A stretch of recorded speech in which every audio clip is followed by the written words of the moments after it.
Hello students. तो आज हम लोग शुरू करेंगे न्यू चैप्टर केमिकल काइनेटिक्स। बहुत इंपॉर्टेंट चैप्टर है केमिकल काइनेटिक्स। केमिकल काइनेटिक्स, आप जानते हो कि काइनेटिक्स का रिलेशन होता है मोशन से, है ना, रेट से। तो ये चैप्टर है जिसमें हम लोग डील करेंगे, स्टडी करेंगे about rate of chemical reaction, factors affecting rate of chemical reaction and reaction mechanism.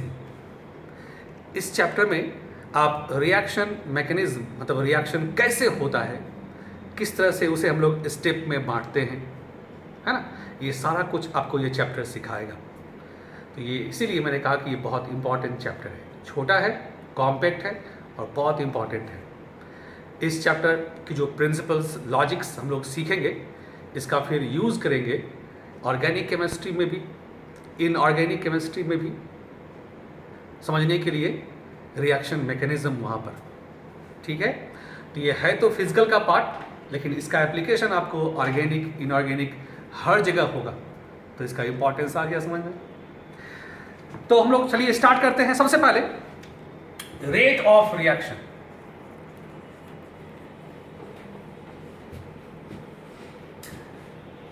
आप जानते हो कि किसी भी केमिकल रिएक्शन में आपके पास होता है रिएक्टेंट और जहां से बनता है आपको प्रोडक्ट।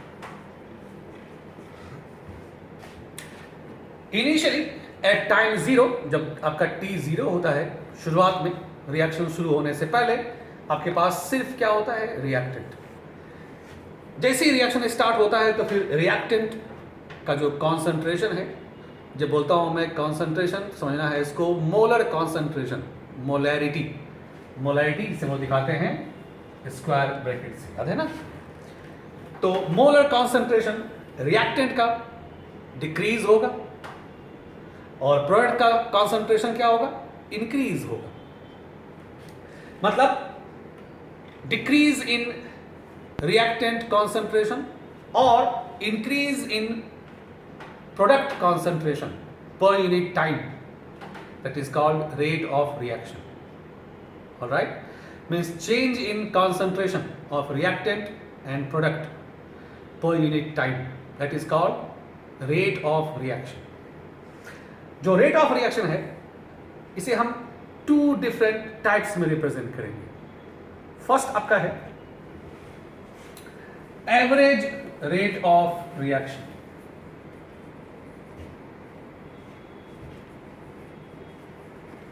रेट एवरेज, एवरेज जब आपके पास टाइम इंटरवल बड़ा हो, 5 सेकेंड्स, 5 मिनट्स, 10 सेकेंड्स, 10 मिनट्स, इस तरह का टाइम इंटरवल, तो उस टाइम इंटरवल में कितना आपका रिएक्टेंट कॉन्सेंट्रेशन डिक्रीज हुआ है या कितना प्रोडक्ट कॉन्सेंट्रेशन इंक्रीज हुआ है ना। रिएक्टेंट डिक्रीज होगा, प्रोडक्ट इंक्रीज होगा, उस टाइम पीरियड में उसे बोलेंगे एवरेज रेट ऑफ रिएक्शन। क्योंकि ये बड़ा चेंज है तो इस चेंज को हम दिखाएंगे कैपिटल डेल्टा से, इस तरह से कैपिटल डेल्टा। तो जैसे कि ये रिएक्टेंट प्रोडक्ट है तो आप रेट एवरेज को ऐसे लिखोगे, minus del concentration of reactant divide by del T. लिखोगे प्रोडक्ट के लिए del concentration of product P by del T for time. ये देखो इसका एक्सप्रेशन है। ये जो माइनस साइन है रिएक्टेंट के साथ, जब भी दिखाओगे रिएक्टेंट तो आपको माइनस साइन लेना पड़ेगा। ऑलराइट, ये माइनस साइन कर रहा है रिप्रेजेंट डिक्रीज, घटना, कॉन्सेंट्रेशन का डिक्रीज होना, दैट इज नेगेटिव साइन। और देखिए प्रोडक्ट में आपको साइन नेगेटिव नहीं है, यहाँ पॉजिटिव है क्योंकि ये इंक्रीज हो रहा है। ठीक है, डेल टी समझ गए, चेंज इन टाइम हो गया, change in reactant concentration, change in product concentration. इस पूरे को जो रिएक्टेंट का हम लोग लिखते हैं रेट, इसको बोलते हैं rate of disappearance of reactant, rate of disappearance, rate of disappearance. Reactant के लिए हमेशा लिखेंगे रेट ऑफ डिसअपीयरेंस। और जो प्रोडक्ट है, क्योंकि प्रोडक्ट तो बनता है, तो इसके लिए लिखेंगे हम लोग रेट ऑफ फॉर्मेशन। तो प्रोडक्ट के लिए हो गया रेट ऑफ फॉर्मेशन, या रेट ऑफ अपीयरेंस भी कुछ बुक में लिखा रहता है। रिएक्टेंट के लिए हो गया रेट ऑफ डिसअपीयरेंस। ऑलराइट, जब इस तरह से आप लिखोगे एक्सप्रेशन, तो ये एवरेज रेट है। जो एवरेज है, इससे आपको बहुत कुछ इंफॉर्मेशन नहीं मिलता है, एक रफ आइडिया मिलता है, मोटा मोटा आइडिया कि 5 सेकंड में या 10 सेकंड में या 5 मिनट में कितना कुछ चेंज हुआ है। इस रेट ऑफ रिएक्शन से, एवरेज रेट ऑफ रिएक्शन से हमें रिएक्शन मैकेनिज्म के बारे में कोई आइडिया नहीं मिलता। इसीलिए जब हम लोग आगे करेंगे स्टडी इस चैप्टर में, तो इसका कोई इंपॉर्टेंस खास नहीं है। एक रफ आइडिया ये आपको मोटा मोटा आइडिया देता है रिएक्शन के बारे में, है ना, ज़्यादा कुछ नहीं। दूसरा आपका है इंस्टेंटेनियस रेट ऑफ रिएक्शन।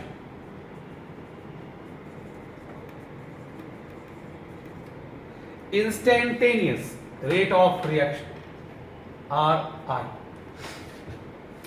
जब भी हम लोग टर्म यूज करते हैं इंस्टेंटेनियस, तो इसका मतलब क्या हो गया? इसका मतलब हो गया कि यहां पर टाइम इंटरवल कितना लेना है आपको? Smallest, lowest time interval. Lowest मतलब हो गया कि जब डेल टी टेंस टू 0, जब delta T tends to 0 हो गया, मतलब हम इस बार रेट एक्सप्रेशन दिखाएंगे किस फॉर्म में? डिफरेंशियल फॉर्म में, ठीक है ना। यहां हम लोग कैपिटल डेल्टा की जगह क्या यूज करेंगे? डी यूज करेंगे, स्मॉल डी, जो आप यूज करते हैं फॉर डिफरेंशिएशन। तो इस केस में टाइम इंटरवल आपका है टेंस टू 0, मतलब very very small change in concentration in a smallest time interval, del T tends to 0।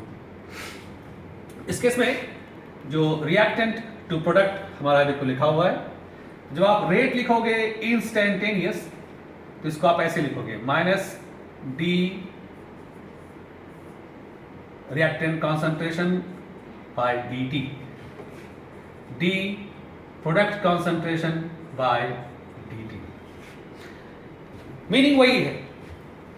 इसे हम बोलेंगे rate of disappearance of reactant R, इसे बोलेंगे rate of formation of product P। बस ये डिफरेंशियल फॉर्म में आ गया, इतना ही फर्क है। लेकिन ये जो फॉर्म है आपका डिफरेंशियल फॉर्म इंस्टेंटेनियस, ये आपको एक्यूरेट इंफॉर्मेशन देगा किसके बारे में? रेट ऑफ रिएक्शन के बारे में, रिएक्शन मैकेनिज्म के बारे में। बहुत बारीकी से आप इसका स्टडी कर पाएंगे, अध्ययन कर पाएंगे किसी भी रिएक्शन के बारे में। तो हम लोग इसका यूज करते हैं समझने के लिए रिएक्शन मैकेनिज्म। तो इस चैप्टर में थ्रू आउट जब भी हम लोग आगे बोलेंगे रेट, तो आपको समझ लेना है इंस्टेंटेनियस रेट।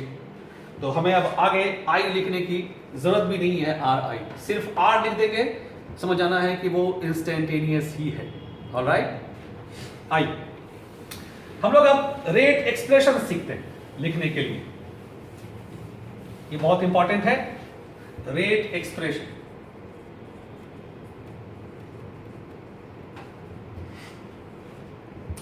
इसमें दो अलग अलग कंडीशन है। अगर नंबर ऑफ मोल इक्वल है, if number of moles of all reactant and product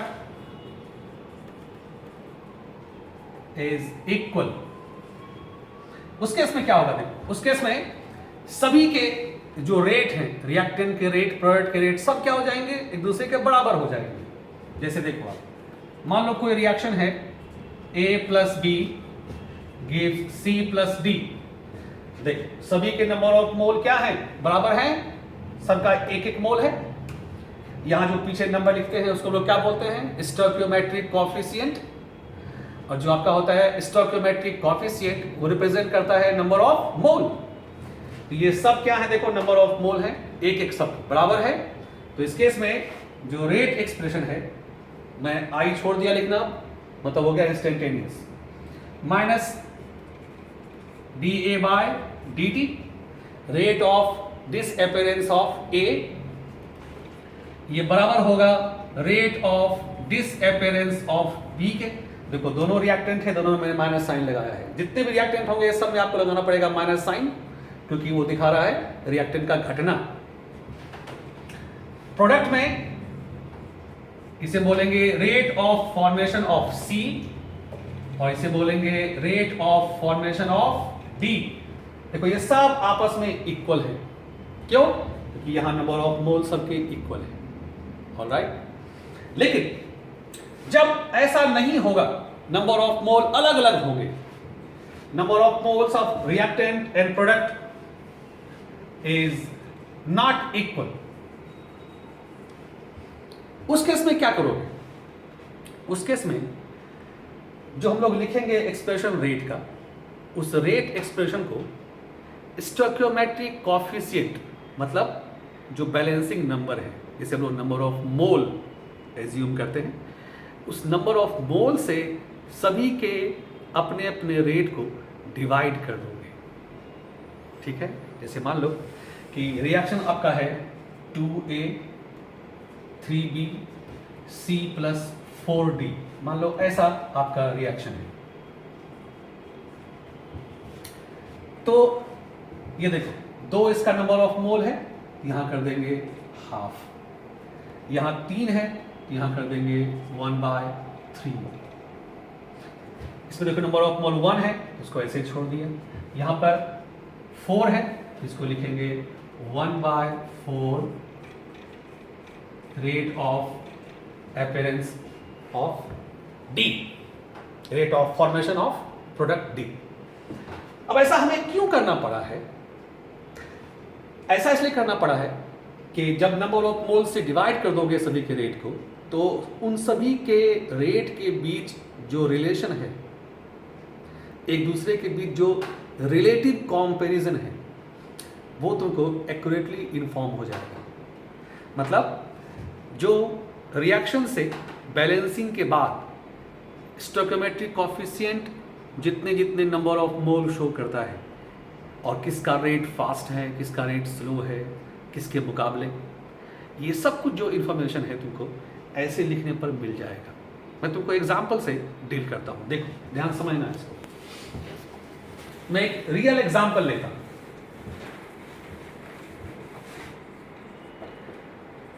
इसे हमने लिया एग्जाम्पल N2 प्लस H2 ये अमोनिया, फिर इसको बैलेंस कर देंगे, यहां 2 हो जाएगा, यहां 3 हो जाएगा। देखो ये बैलेंस्ड इक्वेशन हमें क्या कुछ दे रहा है इंफॉर्मेशन? ये कह रहा है कि 1 मोल नाइट्रोजन गैस N2 करता है रिएक्शन 3 मोल्स ऑफ हाइड्रोजन से और बनता है 2 मोल्स अमोनिया। मतलब क्या हुआ इसका? मतलब ये हुआ कि जितने टाइम में, जिस टाइम पीरियड में N2 का 1 मोल घटेगा, क्योंकि रिएक्टेंट है, घटेगा, डिक्रीज होगा, उतने ही टाइम में H2 का 3 मोल्स डिक्रीज होगा, घटेगा, और उतने ही टाइम में अमोनिया के 2 मोल्स बनेंगे। आई बात समझ में? मतलब ये कि N2 के घटने के रेट से H2 के घटने का रेट क्या है? 3 टाइम्स है, और अमोनिया के बनने का रेट N2 के घटने के रेट से क्या है? 2 टाइम्स है।